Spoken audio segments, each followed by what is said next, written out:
Appreciate it. Thanks for the facilitators being here. This is our culminating session, the last session, which is the leadership/coaches panel, to kind of summarize the whole everything that you guys have been doing the last 5 sessions in your cohorts. Okay, I know some of your cohorts haven't met since December because you guys were over in the first couple cohorts.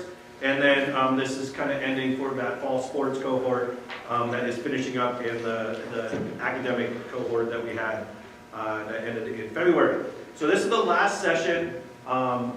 In the past couple of years when we've been doing this, each cohort, we try to do a coaches panel.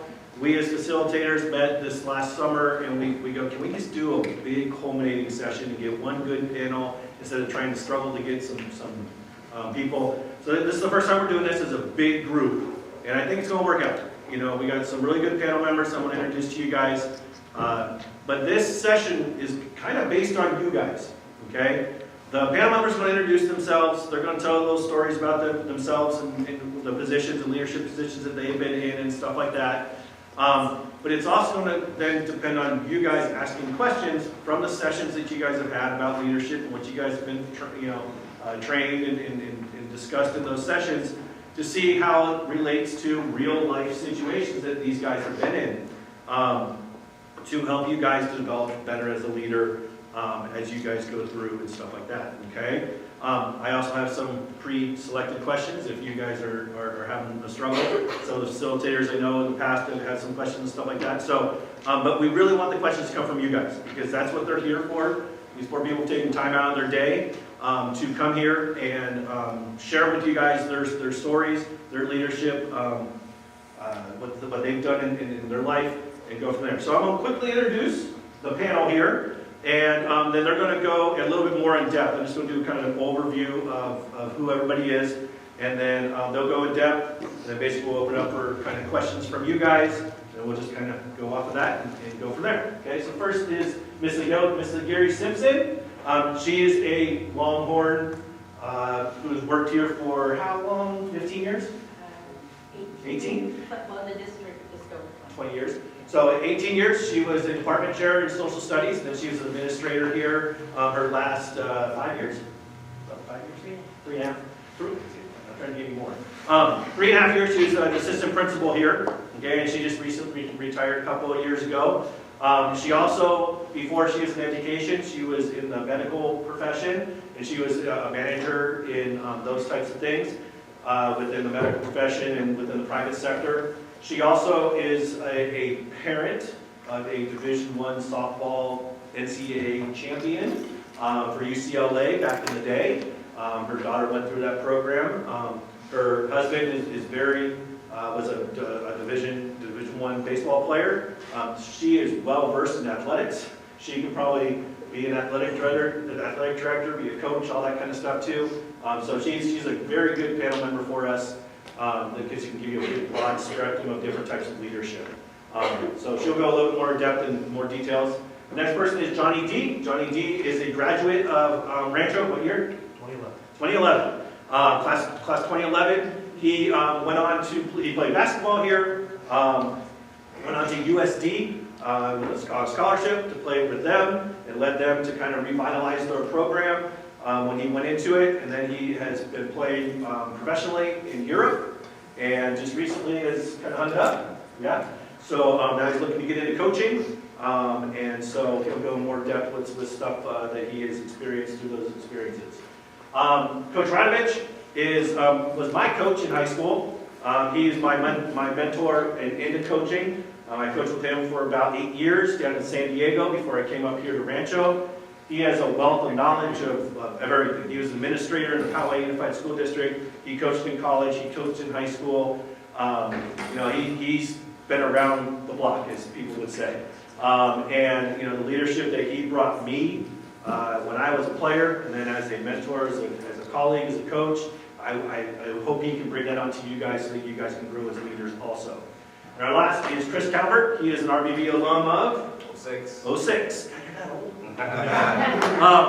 So it seems like yesterday. But Chris is a real good friend, and I've known his family for a while. But he's an alum. He went to junior college at Palomar, played football there. Then got a scholarship to go to Division I Tennessee Martin, and then he went on to Colorado, Fort Lewis. Fort Lewis, to finish out his college degree.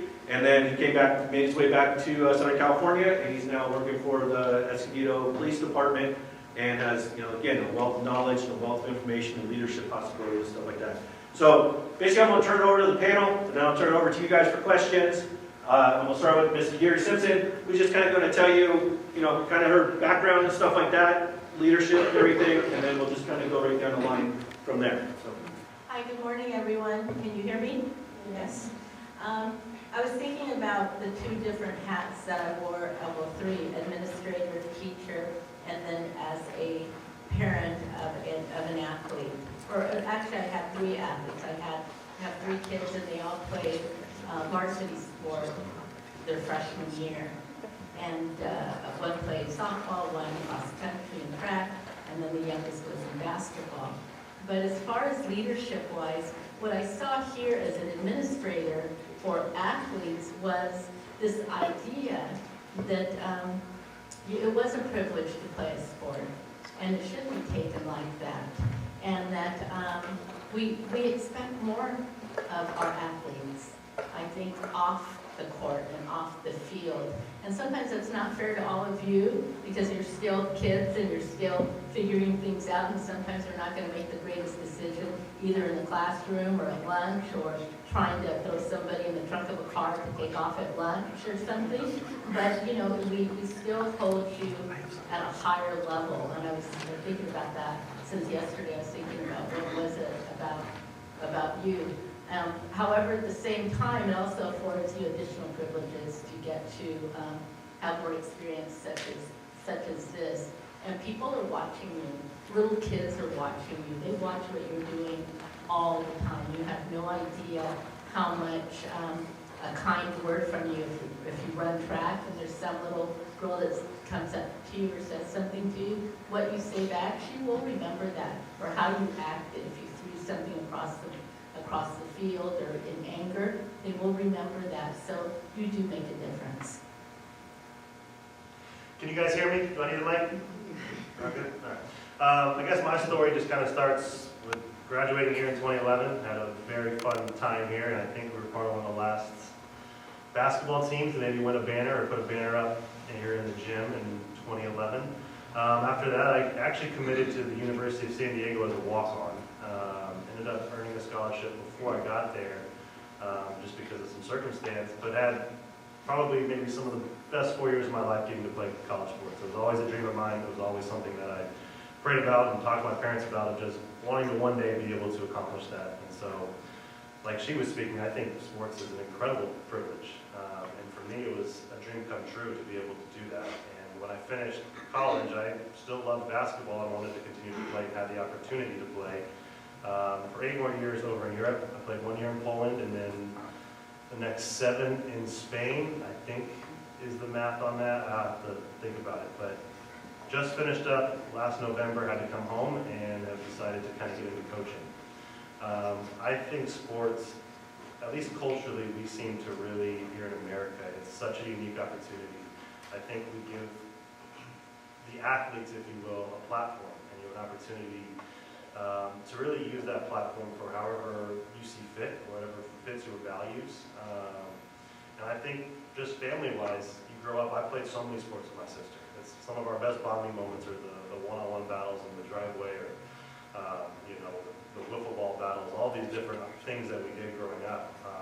Not even just the organized sports, but I went to so many of her games, she came to so many of my games. And so I think there's just unique opportunities that athletics give you to, first of all, grow as a person, to learn teamwork, and then also to develop your own work ethic that I think I've been told a lot of employers after college and after your athletics career finishes look to, how you manage time and how you go about these team environments. And so I'm very grateful for my experience and for the path that I had and the time I got playing organized sports. Okay, can you hear me? I've never used a mic. I don't like them anyway. I'm obviously pretty old, I taught and I've been in teaching and was in teaching. I retired the last 2 years.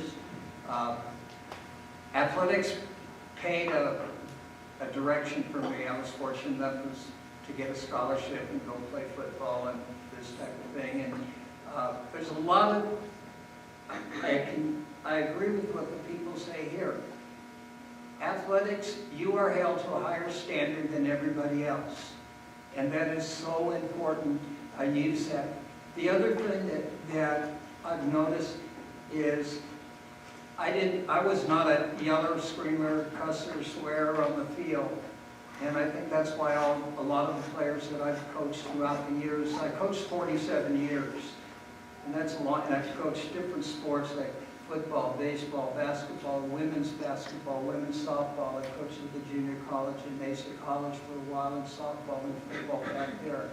And you people, athletes, the ones that stay close to me over the years are the ones that felt the bond that we had.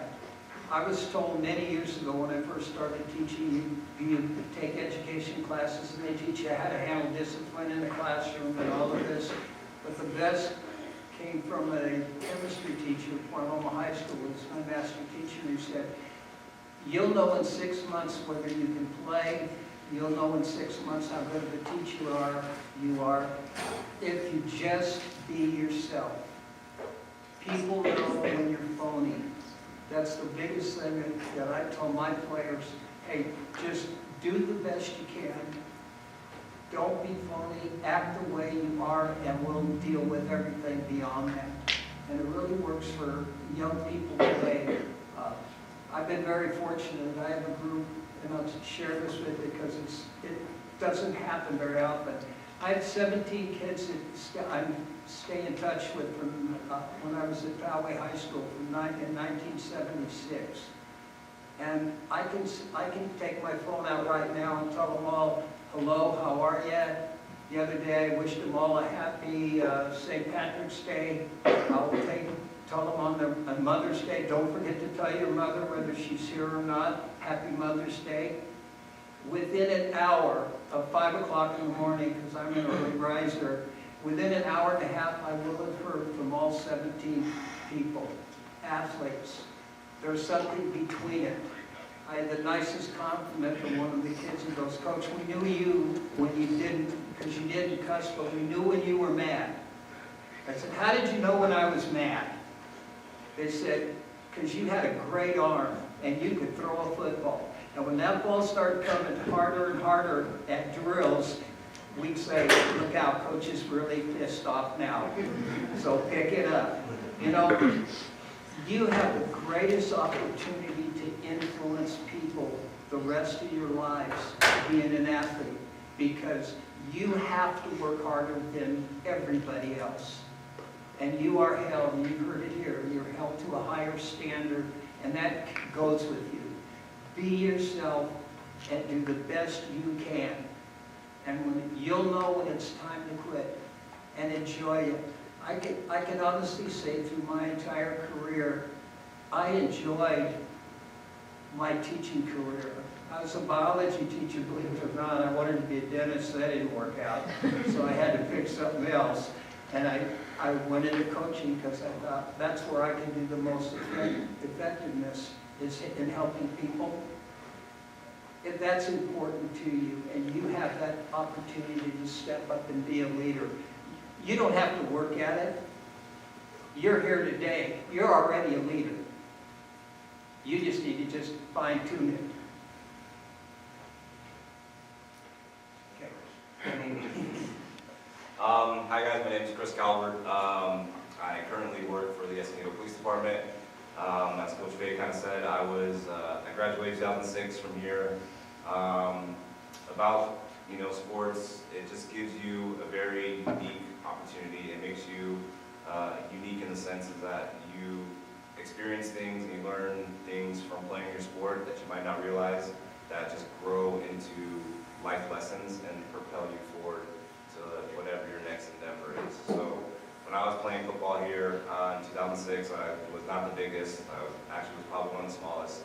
I wasn't the the fastest and I wasn't the best. However, I was one of the only people to get a D1 scholarship for my team. And when you are an athlete, you like challenges and things that are hard and doing things that people tell you you can't do. And so that was a challenge of mine. I wanted to get a scholarship. I wanted to go play football. So I did. After I finished that, I made my way back after getting my degree, made my way back to San Diego. I actually worked for a startup software company. This was my next challenge, and I grew that company from, I did like the scheduling, coordinating, recruiting, all that stuff. I was employee like number 20 or 30, and I grew it to over 150 company in downtown San Diego. That was my next challenge. I propelled that into a different job where I felt it was, along the great career path that I was wanting to follow, but I still didn't feel that fulfillment that I was looking for. One thing that sports teaches you is the ability to work in a team environment and do something that's bigger than yourself. You have an ultimate team goal. It's not just about you as an individual, it's about the collective. So when I got into law enforcement, it was with that idea of being a part of something that was part of the collective and not just me as an individual. It was above me, and I wanted to serve my community and have an impact to the people who had an impact on me. As far as when you are facing these challenges, facing this adversity, and you want to do things that are bigger than you, you also as an athlete, when you are faced with this challenge, you have the ability to push through. And when everybody else would quit, when everyone else would stop, change courses, you guys have the power to push through and find that space in your mind to keep going. So whether it was me going through my initial police academy or going through the SWAT academy, which 10 out of 10 would not recommend. It was the hardest 3 weeks of my entire life. But when I'm laying down there and I want to quit and I feel like I can't do anymore, you just remember, hey, I can push through. I've been through adversity. I've been through hill sprints. I've been through workouts. I've been through coach yelling at me in my ear. I can make it. And then that propels you to all of these greater things in life. So you guys are in a really unique position, and just take advantage of it. Thanks, guys, for sharing that.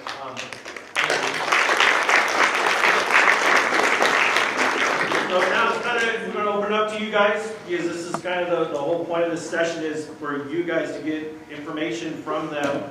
You kind of heard their stories, what their background is, kind of where they came, what was their drive and stuff like that. So, questions from you guys. Anybody have a question? It's typical. Ms. Glennon?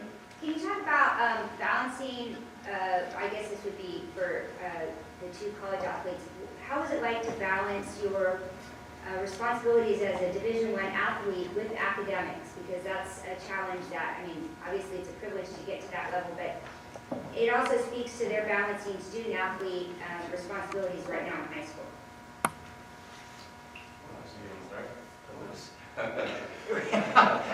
I'll say, I can't hear with the jar in my left ear. Okay, so I'm asking It's not you, it's me. She's asking about sports and balancing athletics and academics. So Yeah, look, I'll tell you how I did it, playing, because we all know, and all of you people know, you go to practice, everybody's fooling around except for you people, you're for 2-3 hours on the field, which, okay, swell, then you gotta go home and you have a couple hours of homework to do, and you go, how do you manage that?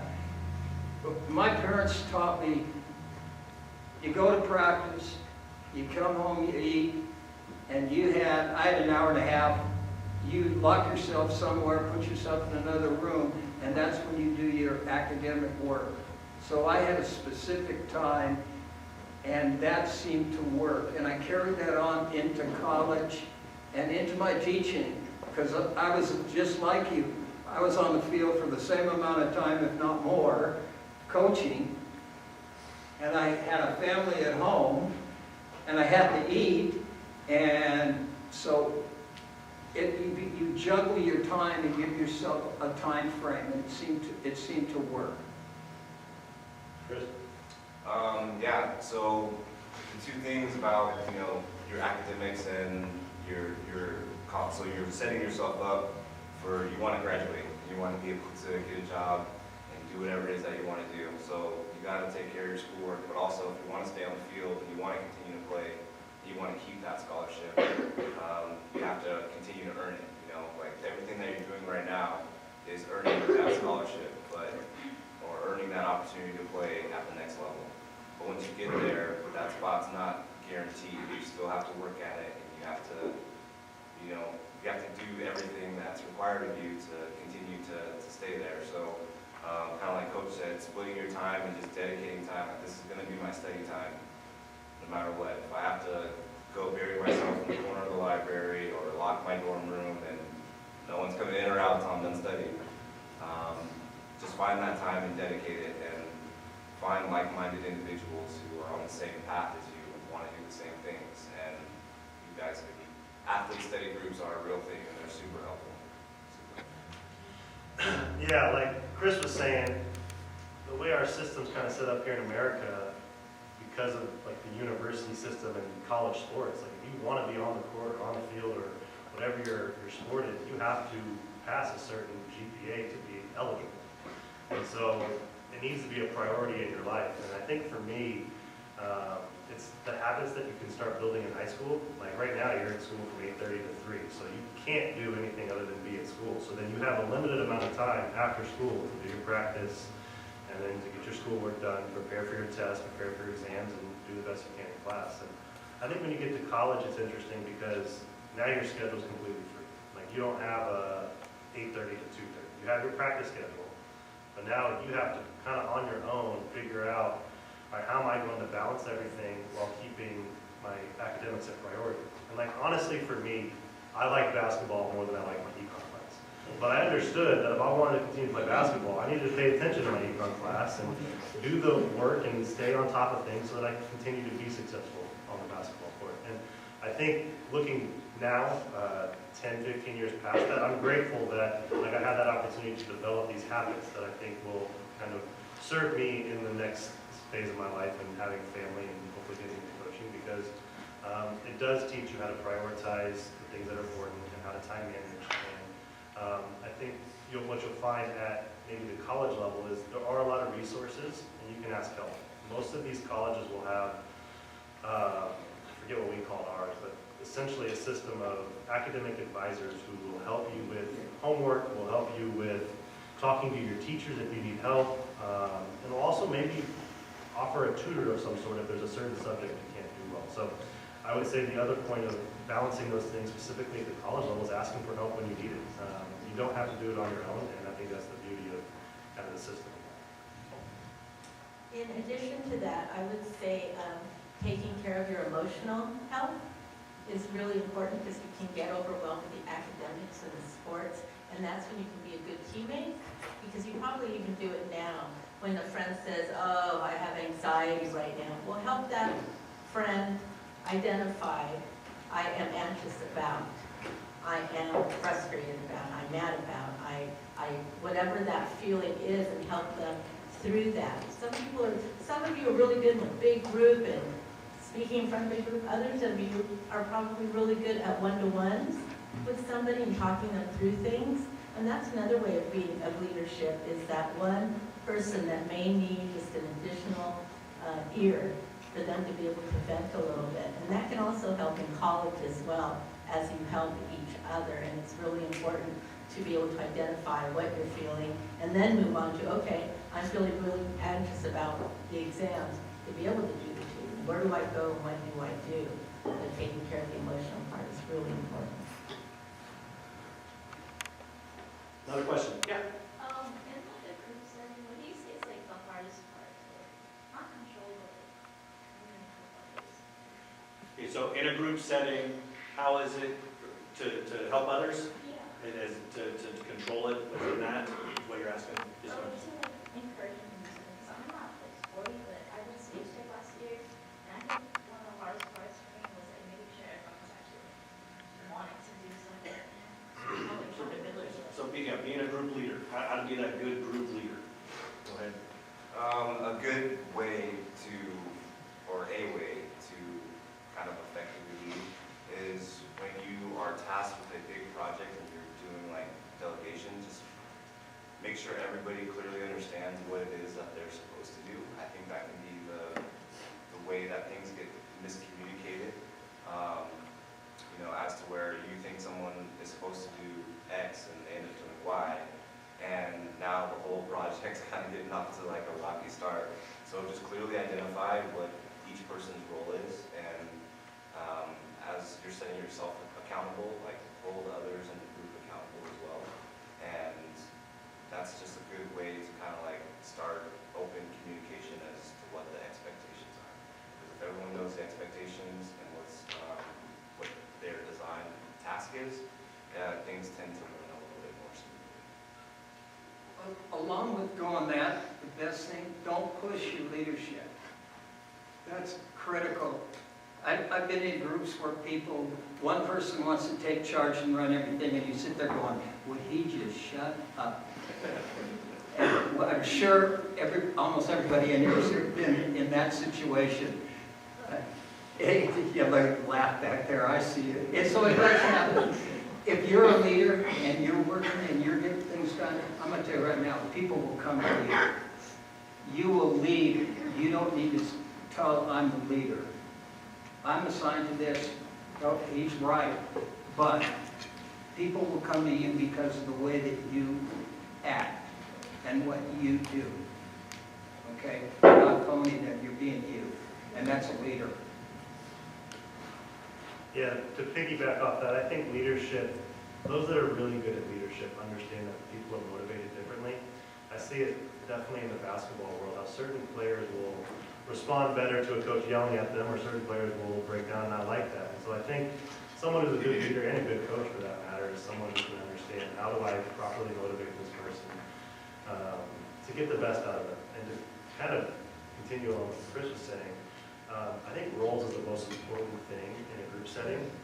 I think in basketball, for example, like everyone's going to have a distinct role. Not every player can shoot the ball 15, 20 times a game. Like not every player is going to be the guy that's going to be playing in the low post. So like you have to understand what your role is, what your skill set is, and how you can effectively help the team. And I think that's where leaders can kind of help those players excel in those roles, and then you can kind of be the best team. Good question. I know that with them, like, sometimes it's so hard to keep my composure with kind of meetings, so I was kind of wondering, like, when you guys come up with like a problem or anything, like, how do you guys overcome it, keep your composure? How do you keep your composure? Elsie? I'm still not good at that. Having been a teacher here and then an administrator here for a few years during you may have been freshmen or sophomores, remember when or that was happening again when the alarms were going off? Again and again and again. Holding your composure is back to having already a relationship with those around you. And did you foster those relationships around you? Remember, never mistake silence for agreement.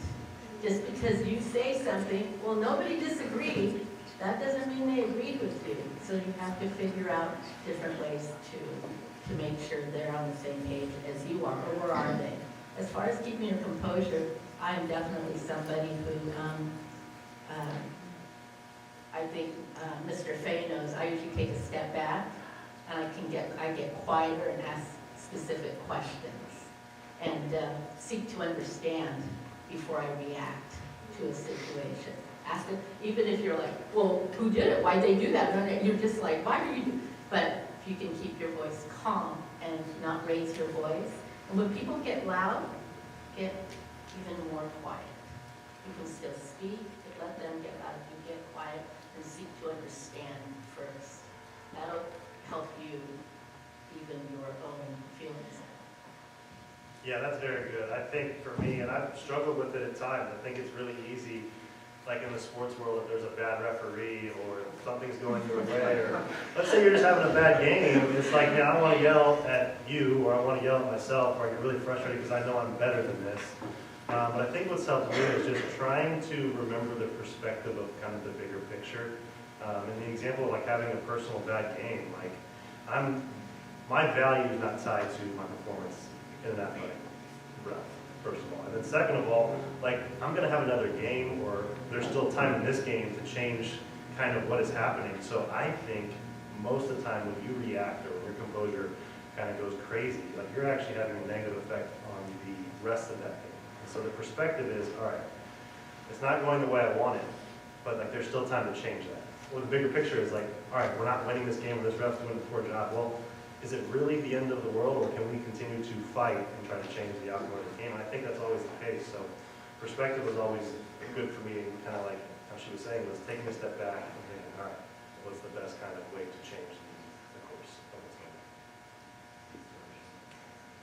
I have so many of these. It's a great question, because I'll just give you a couple that I got in the habit of doing. Again, I don't have a garbage mouth when it comes to coaching. If I have a player that needs to be scolded or whatever, to me that's take a walk and turn our back. Then I let the player, they can say whatever they want. They can call me whatever they want. I go, are you done? Now we can get back to work. If you're, I used to do this because I learned, I don't know where I learned it from. I used to have trouble in class. All teachers in here knows when you try to get your class to be quiet. Well, a science teacher is really nice because we had big long tables. And my idea of getting the class quiet was to climb up on the table and stand there like this, but I'm not going to get on the table. Okay? Yes, I'll just do this. And the kids in the class would go, shh, quiet! Coach is trying to say something. I need to take his notes. As soon as they calm down, I went, oh yeah, by the way, now you can hear me and blah, blah, blah. And they go, you didn't say anything, did you? I said, no, but you sure did. You calmed down. These are little tricks that you do so you learn how to control that. Okay? But that's a leadership thing in order to control a group of people. Those are just little things. I found the biggest thing though is just to turn and walk away with someone's, they need to calm down. As he was saying, when you're not having a good game, walk away and get them to take a deep breath. Well, you can say that walking away. You never do it in front of anybody. You always do it with your back to everybody else. Because it's none of their business. You're trying to help that individual player. That's huge in coaching. That's huge.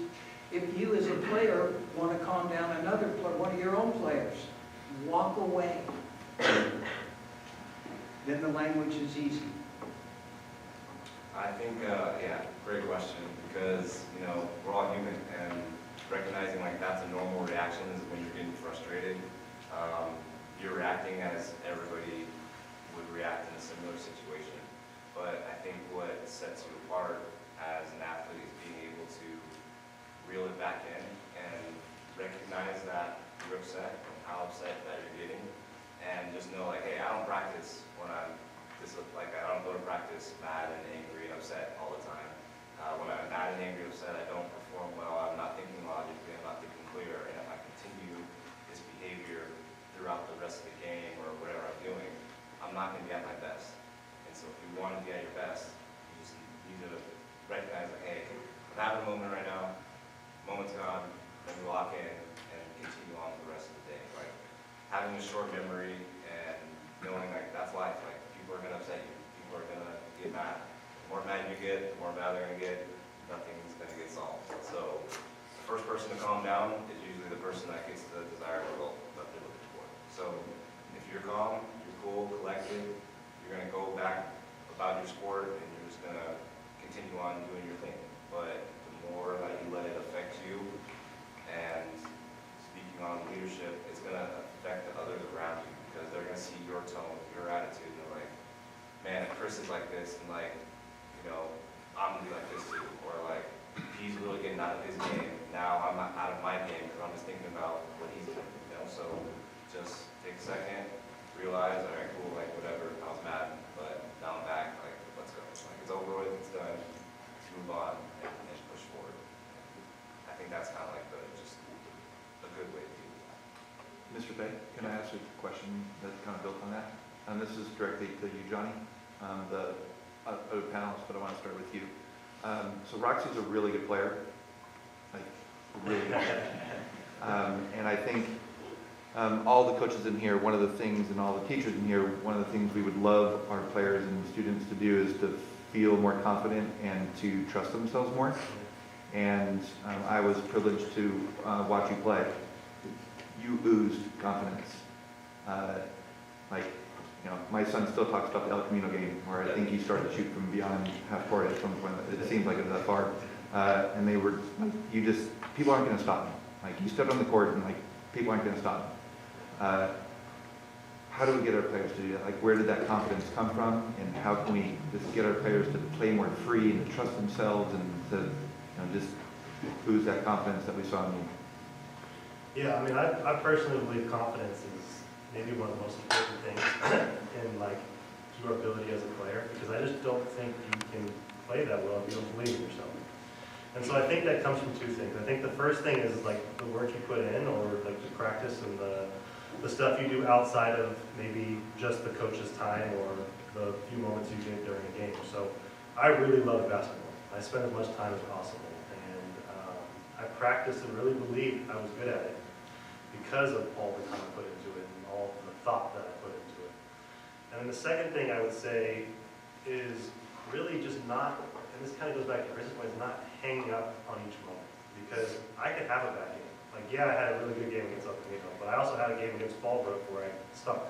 So it's like, how do you move past those moments? And I think for me, it became, all right, I'm more than one game. And I have put this work in, and I really do believe in myself. And so even if I have a bad game, it isn't a reflection of who I am as a person or who I am as a player. And I'll have another opportunity. So you don't get so worried about one moment.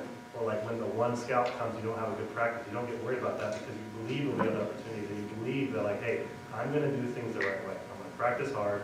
I'm not going to cheat the game or cheat the sport. And eventually, I believe that, like, good breaks will happen. You just have to take advantage of it. And so for me, I stopped focusing on maybe, oh, if I miss this shot, the scout's not going to think I'm good enough. So it just became, all right, well, how do I continue to just play the best I can? Well, it's to shoot again, because maybe the next one's going. And not being so focused on each and every moment, if that makes sense. Any of the panel members want to add to that? Yeah, it's not a, like, it can be taken as like a play-by-play basis, but John said you kind of got to look at the collective, like, okay, if I have 2 bad plays and 1 good play, does that mean I'm a bad player? It's like, no, I just had 2 bad moments and 1 good one. Like, it is what it is, but those same moments throughout the course of the game can be a really good game, even though you had bad moments. Like, what else did you do? What else did you fill up a stat sheet like in another area? Did you assist your teammates? Like, did you, were you a positive impact, even though you weren't stats-wise, numbers-wise? Like, was your presence felt on the court or on the field? There's so many ways to impact the game outside of the one area, specific area that looks good and looks glamorous. And if you're doing the work and you're, you know, putting in the time and the effort, a good way to trust yourself is to just trust what you're doing, trust your process. If you believe that you're doing all the things necessary to be good, it's going to show. Like, it's already shown to a certain point. So why would it be any different? You know, like, it's going to come to fruition. You just have to let it.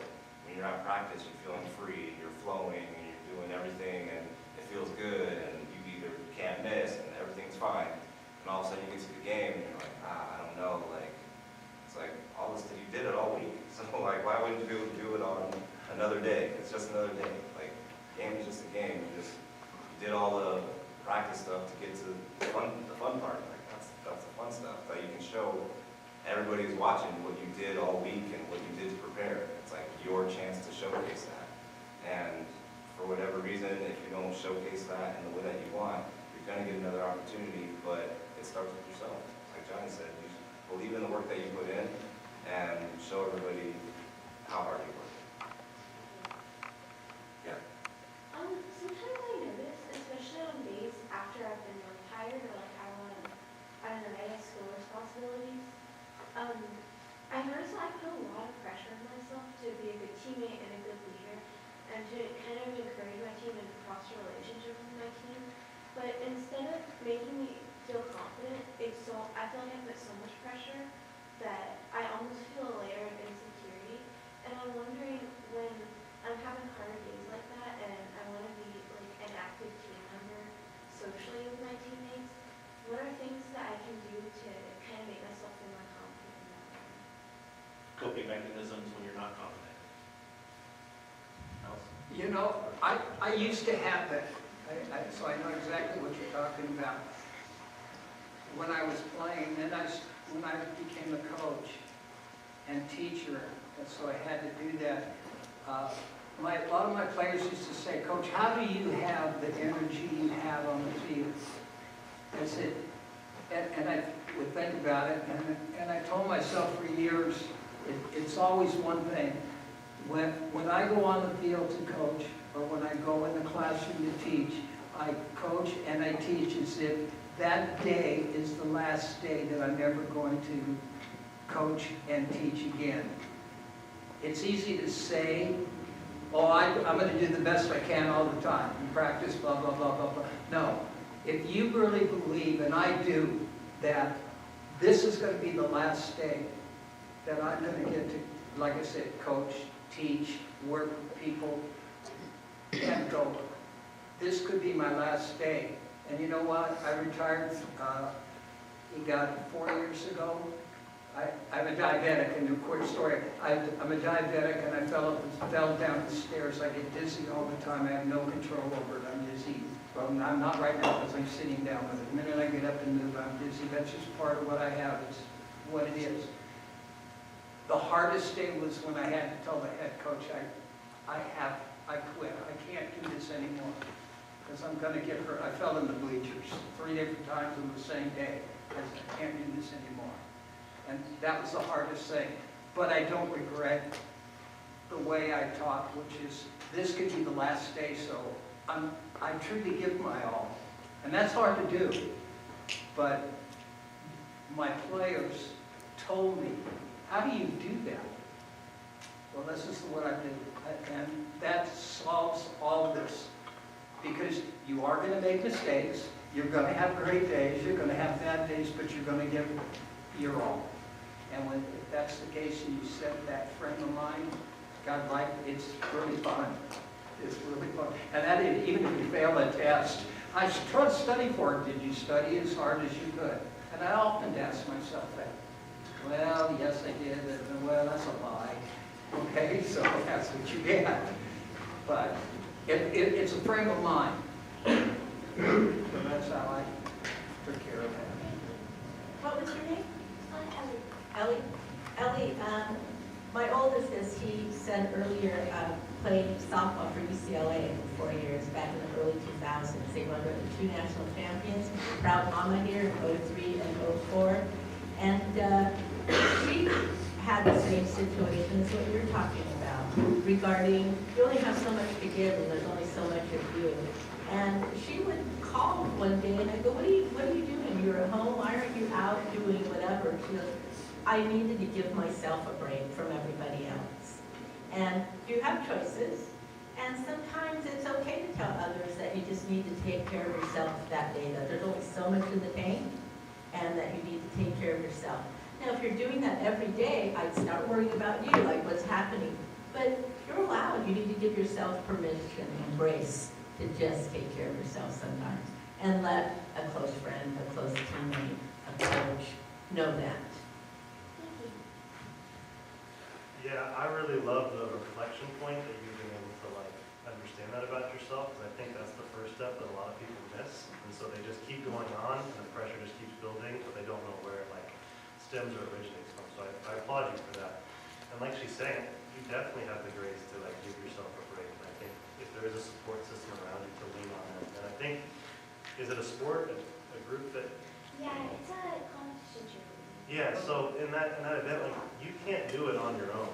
So you need the team around you. And I think maybe even being vulnerable with someone you trust on that team so that they can pick you up in that moment. Because I think that's the beauty of team sports, is that there's certain moments where, yeah, you may have a best player, but there can be a different leader in every game or in every opportunity, or in every practice, if you will, depending upon what's needed, where people are at maybe there's a time where someone needs to pick you up, and then you feel full, so then you can go pick up somebody else. And I think that's kind of the beauty of teaching. And your mental health is important. So, like Mr. Geary said, if you need a rest day, take a rest day. Like sometimes we all need mental breaks or reach out to one of your teammates. If you have something to say, say it, you know, there's nothing wrong with that. So, yeah, if you feel overwhelmed and need a rest, take a rest, because by not doing that compiling over time, you know, it's only going to drag you down and make you feel even worse later. Yeah. In terms of like motivation and stuff, how, with all of our lives that we have going on, like social, academic, like everything that we have going on in our minds every single day, whether it's been a super long season, or you have like a super important game, or you're coming off a losing streak, how do you motivate your team to like be there in the moment and be at that game and not worry about like the practices from the week or worry about the last game, and really just all come together as one and think about the present moment that you're in? Another great question, yeah, that's awesome. Student athletes especially, like so much going on. Practice, you might have a side job, and you have to go to school, and then you have to worry about, like, there's just, and then life happens, right? There's just so much to think about. But I feel like the way that translates is every person has what's called a why. Every person has a why. Like, it could be your family, it could be your friends, it could be your goals, ambitions, whatever. Like, there's a reason that you decided to do what it is that you're doing, and that's the reason that intrinsically motivates you to, like, go forward. So when you're in that group setting and it's been a long week and you're trying to motivate your team, just remind everybody, like, hey, you're here for a reason. Like, why are you here? Whatever that is, channel that, and like, let's collectively, let's lock in, because right now this is the only thing that matters. Like, yes, you had a terrible week, but this is the fun part. This is the best part of the week, is game day. It's the best part. So like, let's focus on the game. Let's be here in the moment. We'll worry about all that other stuff afterwards, but let's band together and do this right now. And I think that's a good way just to kind of remind people. Yeah, I think that's a really good answer, a really good question. I think for me it's the perspective thing on all of it, because I love high school sports, and I love college sports, and I love playing professional, but at some point it's going to end. And so for me, my career in basketball has officially ended as a player.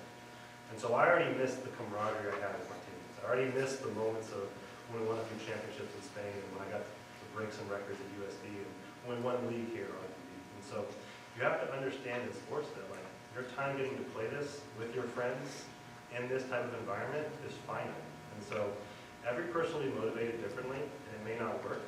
But I think kind of explaining or trying to communicate maybe that, hey, like, we get an opportunity to go have fun today and play this game. I know it's been a long week. I know we're in like the third month of practices, and now maybe finals are coming up or whatever it may be, but like, we only get so many more of these. This is a fun chance to like go out there and have fun together, and maybe even and win. Like, that's the goal, right? And so, because it really does end for everybody at some point. Unless you're LeBron James, like it's kind of, so that's how I think.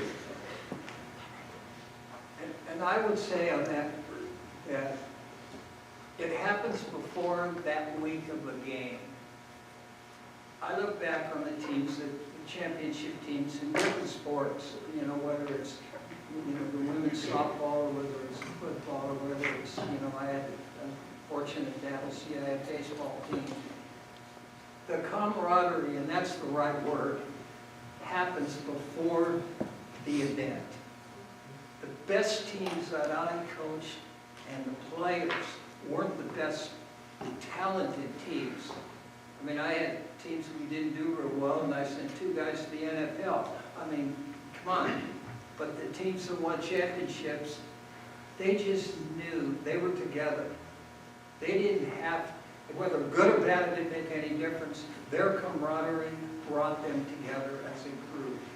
And that's, it's, like I said, it's not the moment. It happens as you build a team together or a group of friends or whatever. In life, that's the way it is.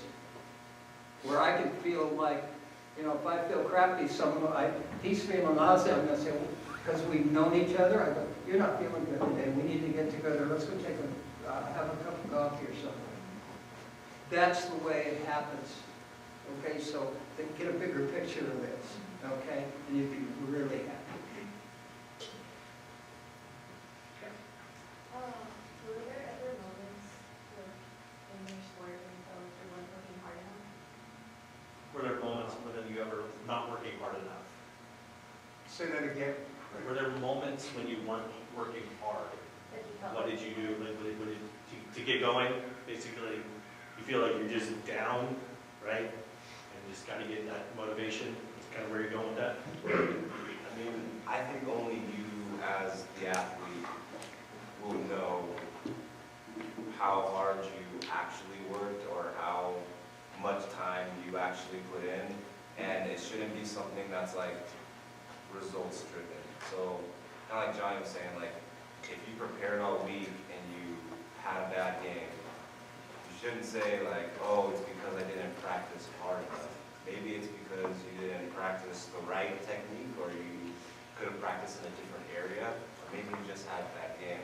But when that moment, is it, I just had a bad game, or man, I really didn't put as much work in this week as I should have, or I really didn't, you know, do all the things that I was supposed to do, and that's why my performance is the way it was today. So only you're going to know that as the athlete. You're going to know everything you did that week, and if it was enough, or if it wasn't. And I just don't think you should beat yourself up based on the results. Just really take a look at, because you can still have a good game, and you didn't really prepare that week. You know, you might have just got lucky. But at the end of the day, you're going to know how much work you put in and what you need to improve on. But if you are doing everything that you're supposed to do, don't let the result dictate, you know, your effort or all your practice habits. If that makes any sense. And I wouldn't bring anything outside of practice to practice. I agree 100%. You're going to have bad games. You're going to have great games. That's just part of the game. You know, come on, you got basketball this big and then all hoops only this big. You know, it's going to happen. But don't bring anything. You've got to displace yourself from what happened outside of practice to what happens inside. What happens outside, what happens during a game. Your focus is here, or it's here. You can't cross over, because then you're going to have problems. To answer your question, honestly, for me, I definitely had some times in my life where I felt like I wasn't working hard enough. There was times where I thought I was almost working too hard. So I think it's like, you have to remember, you're a human being. You're not a robot. You're not perfect. It's not always going to look the same in each season. And I think, like, to talk about what Mrs. Weir said earlier, you have to give yourself grace in those moments. And then I would say try to get back to, like, why you love what you do. And, like, that helps me to always continue to work hard. I just truly love playing basketball. And so when I felt like I wasn't working hard enough or the results weren't there, I tried to remember why I love it so much. And then get back to what made it fun. And it was, you know, I did enjoy running hill sprints, and I did enjoy being in the gym by myself. Like, those stuff, that was fun to me. I just envisioned, like, where this could take me, or... Yeah, I was a little nuts. I'm glad you said it. No, but I enjoyed, like, oh, I'm getting stronger because of this. And so that perspective allowed me, all right, I don't have to put this pressure on me that I need to work this hard. But because I love this thing, I'm going to continue to do some things because it's going to help me in this thing that I love. And that perspective in those moments. That's a good question. Also, as much as we're talking about team sports, Miss Glenn's in here. I'm here. Miss Glenn. She's great at whether it's cross country or track. You can hear her when she points out a student who is doing something very specific while they're running to celebrate that. each student is an individual, and they have their own things that they're working on, out on the field or on the court. And that's what you can do for yourself as well when you need to get motivated. Try not to compare yourself to everybody else. You have your own personal best. Johnny was a great three-point shooter. I mean, everyone, we were in awe about where he could shoot from half court and very quickly as well. It wasn't like, oh, let me, like in a driveway or something, no, he could shoot really quick. Not everybody on the team could do that. Can you imagine if everybody on the team went, oh, we're gonna do that? No, everybody has their gifts and you work at that. And together you make a team because you all have different strengths. Now, you have to have certain skills that everybody needs to be able to dribble and pass the ball, of course. Chris, you were good too. But if you're feeling like you're not motivated, think of a couple of things for today's practice. What 2 things am I going to work on today for myself? Tell somebody else on the team, I'm working on this today, or tell your coach, I really want to work on this and this, and hold yourself accountable. It'll make it so overwhelming a bit. When you have much priorities like academically or like with your job and everything like that, how do you make sure to spend time with yourself emotionally so that you're not struggling? Like when you have emotional days, you're just like, I'm so burnt out, like in everything. Like how do you work in that time for yourself on top of all your other responsibilities? So how do you work in your time for yourself during the responsibility of academic, sports, social life, all that kind of stuff? I want to hear this. It's kind of the same way that you would, like you work at anything else. If you're gonna allot time for your sport, for practice, and like that's almost mandatory, right? Like I have to go to practice. And then you have to go, you have to study. Like where is it that you find the time? There will be times when it's not convenient for whether it's studying. The practice is usually at a set time, but just as you make it important to get all those things done, you'll find ways to make it important to set time aside for yourself as well. If you're not okay with yourself and you're having problems, like you're physically and emotionally drained, it's going to bleed into all of those other areas, and you're just going to not be as effective anywhere. So whether that's trying to get more sleep on the weekends when you can,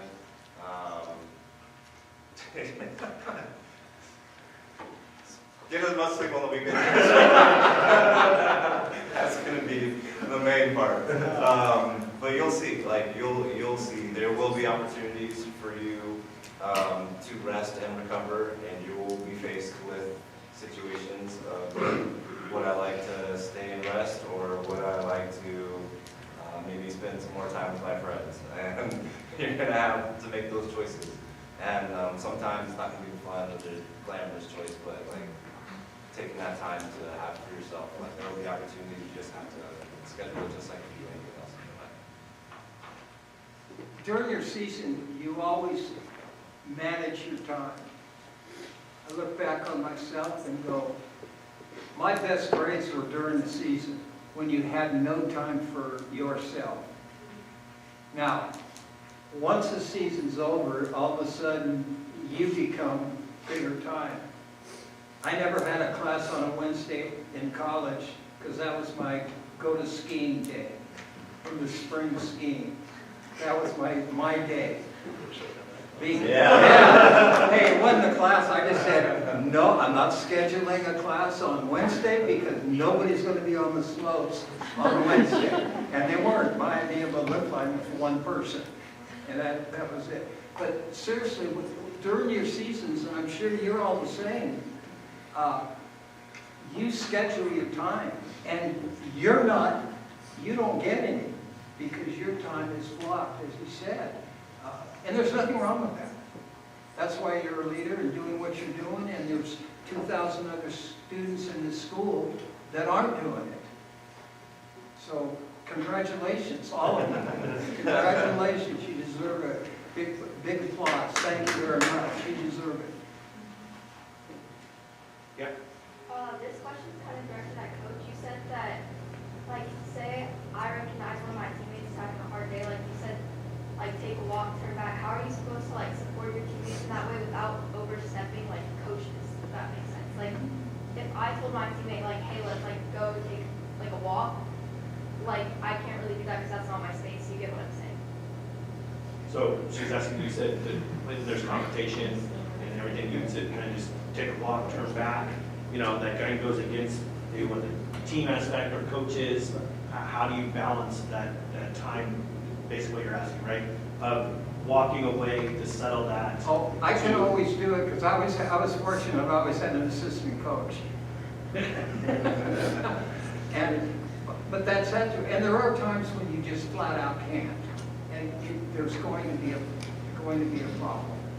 Okay, especially when it's an angry athlete, or it could be an angry teammate. You know, have I said when two of my athletes would get into it and I can't stop everything, I take them off the field, or if it's like on a football team or a baseball team, go sit in the bleachers at opposite ends. And don't move until I tell you to get out. Okay? That's the only way you can, because it's not fair to leave the ones that want to be there for two people that want to get in arguments, disagreements. That's crazy. So you have to separate them. There's just this time when that happens. But you also need to understand, hopefully the dynamics of your team is that if the coach sees you as a player, as a leader of your team, can see what you're doing, you got to make sure that dynamic's within there too. So you also got to read your dynamics with your team. You as a leader with your relationship with your coach. So like when he talks about walking away or separating apart, is that a dynamic of your team of how you're going to deal with that kind of stuff? And you guys talk about that. If it's not, then you need to let the coach know, like, hey, there's going to be confrontation. This is what I feel we should do. You got to kind of preset that, so then when the situation comes up, it's able to be okay to do it. You're not afraid because, oh, well, the coach will get mad at us. And sometimes your coach wants to see how you guys are going to handle whatever confrontation. Like, no team is, no team is different from the standpoint of there's always going to be at some point of the season, whether it's an internal struggle or against the other team. Like, it's going to happen. Normally, the internal struggle starts before the season actually starts. You guys are just so tired of beating up on each other, and you haven't got a chance to play against and take out that angry aggression towards somebody else yet, but hopefully the dynamic of the team is if your coach sees you trying to pick up one of your teammates and it's an opportunity for you to pick up one of your teammates, that they kind of just let that happen naturally, because that's just going to make you guys strong. Okay, last question. You're talking about like there's some motivation. So how do you think like motivation is accumulated? Because of the stress, or is it greater than your motivation? A lot of Tim, can you repeat that? Yeah, so when your motivation, you have your motivation that drives you, you have your motivation, but it's just not enough.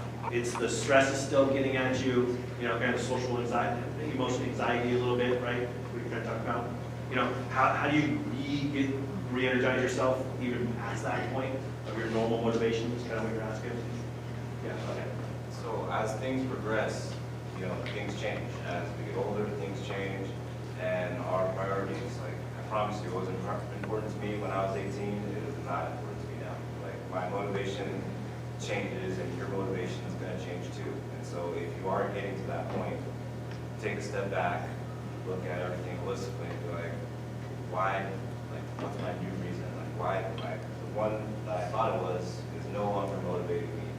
What else can motivate me to move forward or to continue to do what I'm doing? And that's going to change several times. Like, that's just, we're humans, and that's just the way things work. And as you grow, you learn, and you progress in your life, like, things are going to change. I always tell my own children and other parents that have their kids, you start something, you finish something. If I'm a softball player, you start a season, you finish it regardless of what your feelings are. At the end of the season, you have a choice to make. Do I want to continue it, or do I want to go play soccer? Whatever it is. But I think the commitment that you start something and you finish it is a valuable lesson. And then, once it's over, forget it. You don't have to do it again, unless you want to. But if you start it again, then you're going to finish at the end of the season. Too many people, it's too easy to quit. And that's the wrong attitude to have on anything. You start it, you finish it. You may not like it, but there is an end, and that's the important part to remember. There is an end where I have to make a decision. Do I have to stay, or do I leave? That makes sense? Also figuring out who motivates you. And this is why I put my mom hat on. And earlier a question somebody was asking, I'm tired, I have all these things going on.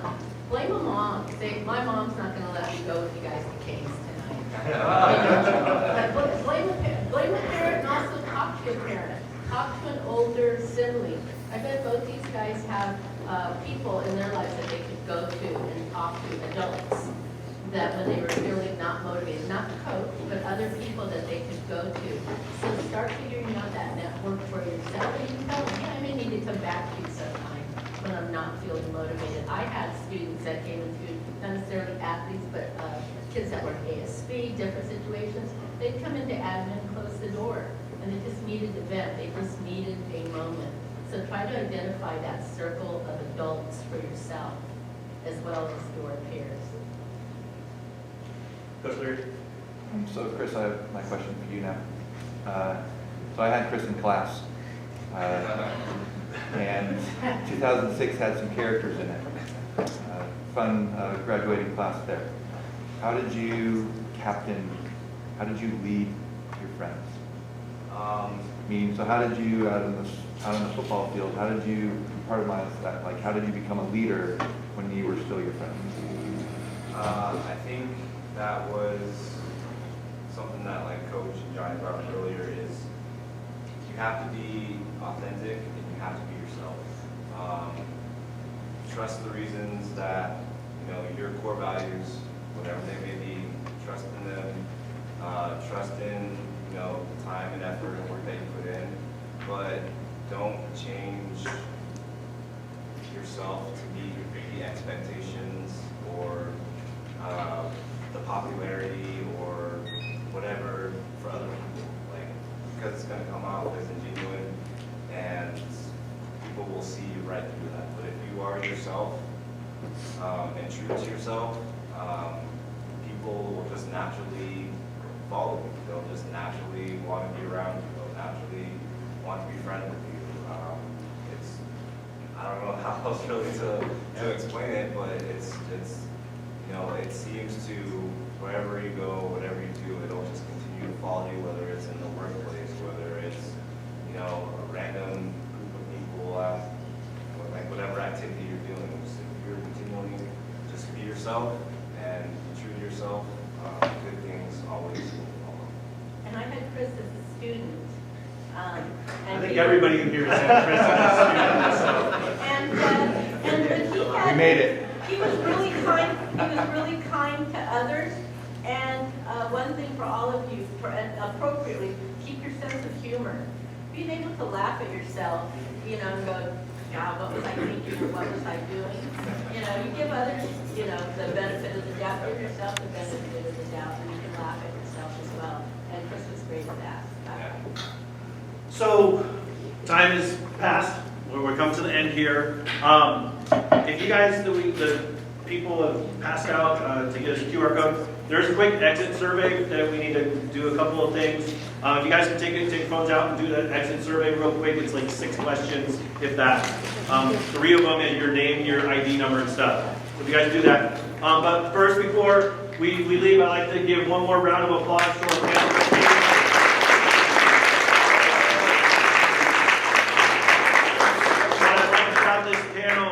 Doing this type of a session and getting a really good panel to really give you a lot of diverse and a lot of different aspects of experiences. And I think that's what this group did. And hopefully it helps you guys in your development as leaders. One of the last questions on the survey is, do you want to be in the veteran cohort if you're in the emergent and you want to be in the veteran next year? You know, that we want to know that. You want to enhance your leadership skills a little bit more and be in the veteran program next year. So hopefully this helps you guys out. A lot of great questions from you guys. I greatly appreciate you guys who ask questions, because that's what we're here for. We're here for you. We're not here for us, the facilitators and everything. We want to hear from you and what you guys need. So that was really good questions, and we appreciate that. And if I can have you guys, the student athletes, if you guys can give your facilitators a round of applause, please.